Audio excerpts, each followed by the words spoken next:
안녕하세요. 직구하나 이태원 대표입니다. 축준공 두 번째 이야기 나눠보겠습니다. 30개 동으로 이루어져 있는 식사동 대단지 핫했죠. 지난 봄부터 해서 여름까지 핫했다가 준공이 조금 딜레이 되는 바람에 새롭게 여러분들한테 지금 재조명해드리고 있습니다. 단지 내에서 거의 유일한 그 포룸이 있는 동입니다. 이 블루캐슬인데요. 이쪽 거 차례대로 한번 보시면서 이 집은 어떤지 한번 뜯어보도록 하겠습니다. 쭉 지금 저희 감독님 있는 뒤쪽에서부터 시작된 현관인데요. 이렇게 들어와서 거실이 있고 그 다음에 쭉 이어지는 복도로에서 이루어진 구조입니다. 차근차근 해서 안방 쪽으로 먼저 이동해 가시면서 한번 보도록 하겠습니다. 쭉 한번 들어가 보시죠. 자, 거실하고 주방은 이렇게 살짝 분리형 구조로 이루어져 있죠. 그러면서 안방부터 해서 방들의 모습이 이제 펼쳐집니다. 자, 안방부터 한번 들어가 보실까요? 이렇게 해서 안방 쪽으로 좀 나와 있습니다. 저 바깥쪽으로 보이는 게 이제 풍동 쪽에 있는 아파트의 모습들 슬쩍 도로변 쪽까지 해서 좀 보고 계십니다. 시스템 에어컨은 거실에 하나, 안방에 하나. 그래서 여기는 순수하게 그러니까 요즘들 뭐 많죠. 근데 그렇지 않고 순수하게 이제 베드가 놓이고 그 다음에 안쪽으로는 욕실을 쓸 수 있는 공간까지가 안방의 구성에 좀 포함이 된다고 보시면 되겠어요. 전체 실제 면적은 34평으로 이루어져 있고 방의 개수를 좀 쪼갰습니다. 그러니까 요즘 같은 집콕 시대에, 집무실 시대에 어울리는 공간으로 좀 보시면 될 것 같아요. 저쪽에 뭐가 없다 치면 이런 공간을 뭐 드레스룸으로 사용하실 수도 있고 아니면 학습할 수 있는 공간 내지는 사무실 공간으로도 사용할 만한 거리 깊이는 깊어요. 사이즈 작지 않습니다. 이렇게. 이렇게 해서 두 번째 방의 모습을 좀 보셨습니다.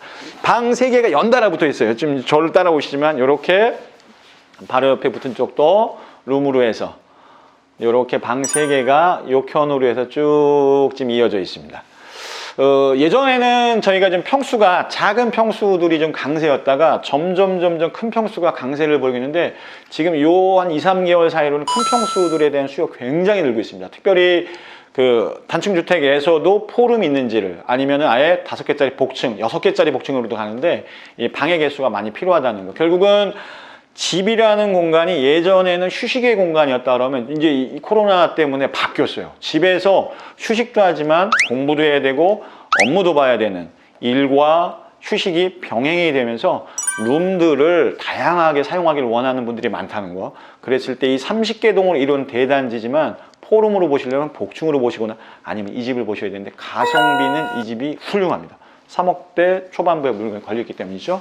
이렇게 해서 주방의 모습도 주방도 지금 뭐 많지는 않습니다. 이렇게 해서 냉장고를 노출시킨 다음에 이쪽에 노출되겠죠. 아마 이 정도까지는 나온다고 보시면 될 것 같아요. 냉장고가 놓여지고 그 다음에 디귿자 형태의 싱크의 앞쪽으로는 이게 지금 4인용 식탁인데 조금 더 나가도 될 것 같아요. 식탁을 두고 사용하시면 될 것 같고 안쪽으로는 예쁜 눈에 확 띄는 지금 후드 밑에는 이제 가스가 설치가 되어 있습니다. 이렇게 해서 상부장, 하부장들 잘 놓여져 있고 이쪽으로 수납할 수 있는 공간들이 지금 보입니다. 조금 작다고 느끼실다고요? 요걸 한번 보시면 되겠습니다. 안쪽으로 한번 들어가 보실까요? 쭉 들어가시면 바로 주방 옆으로 있는 보조 주방이 굉장히 잘 되어 있습니다. 자, 보셨을 때 바로 우측으로 해서 보일러를 붙여서 저 내부 공간 전체를 사용할 수 있도록 만들어 놨어요. 끝자락으로 세탁기 건조대를 뭐 붙인다 하더라도 이 정도 3칸 정도 나오죠?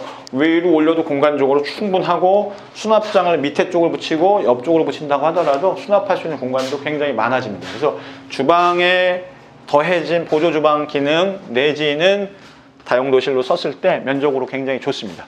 이렇게 해서 34평 포럼 구조를 보고 계십니다. 자, 다시 또 한번 나가 보실까요? 먼저 한번 가보시죠. 제가 한번 따라가 볼게요. 자, 이렇게 해서 거실을 다시 한번 보시죠. 아까 보실 때하고 제가 빠져서 있을 때 느낌이 또 다르시죠? 지금 거실 창문 쪽으로는 단지 내 전경들이 좀 보이고 있습니다.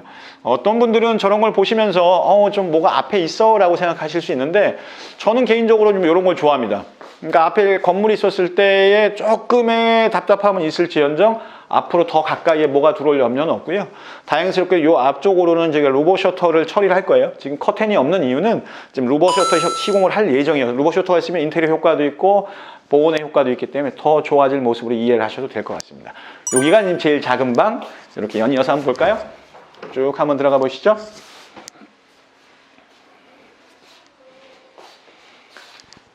이렇게 해서 제일 작은 방까지. 결국은 거실을 중심으로 해서 거의 포베이 구조라고 보시면 되겠죠. 얘부터 거실, 방방 4개가 일직선상에 놓여 있는 포베이 구조고요.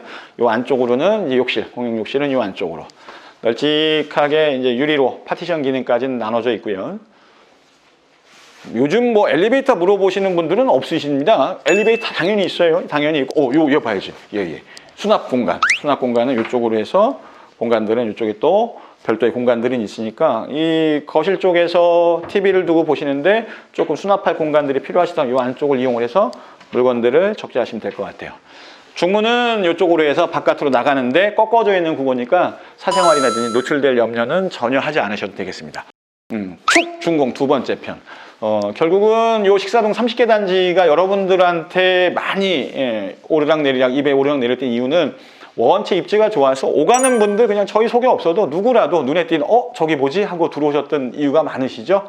교통편이 굉장히 좋습니다. 경의중앙선 풍산역 굉장히 가깝고 지금 이제 고양선이 알고 계시죠? 3기 신도시 때문에 6호선 세전역에서 시작되는 고양선이 원래는 원당에 있는 고양시청까지만 지금 연결이 되는 거로 계획이 나와 있었는데 그게 다시 식사동까지 오는 것, 식사역이라는 가칭으로 해서 지금 청원운동이 있는데 실현 가능성이 좀 많이 높아요. 왜냐면 여기가 풍산역하고 거리는 있습니다만 여기에 배후에 아파트 단지가 원체 많다 보니까 그분들의 직접적인 수요를 좀 감당할 때 타당성이 있다 이런 얘기들이거든요. 현실성 있습니다. 그래서 그런 식의 호재를 바라신다 그러면 이쪽으로 또 급하게 오실 이유가 좀 있고 도로는 너무 좋습니다. 뭐 원래도 구일산에서부터 원당까지 가는 도로변에 있고 그러다 보니까 수도권 제일 외곽이라든지 뒤편 쪽에 있는 서문고속도로, 서울 문산간 고속도로, 사련 IC하고도 인접성이 좋으니까 그런 식의 교통이라든지 학교, 대단위 단지에 펼쳐진 걸 찾으신다 그러면 여기를 꼭 한번 좀 보셔야 됩니다. 세대가 몇 개 없으니까 좀 더 빠른 시간 안에 여러분들 현장에서 한번 뵀으면 좋겠습니다. 직구 하나 이태현 대표였습니다. 식사동 다시 한번 준공 사용 승인 축하드립니다.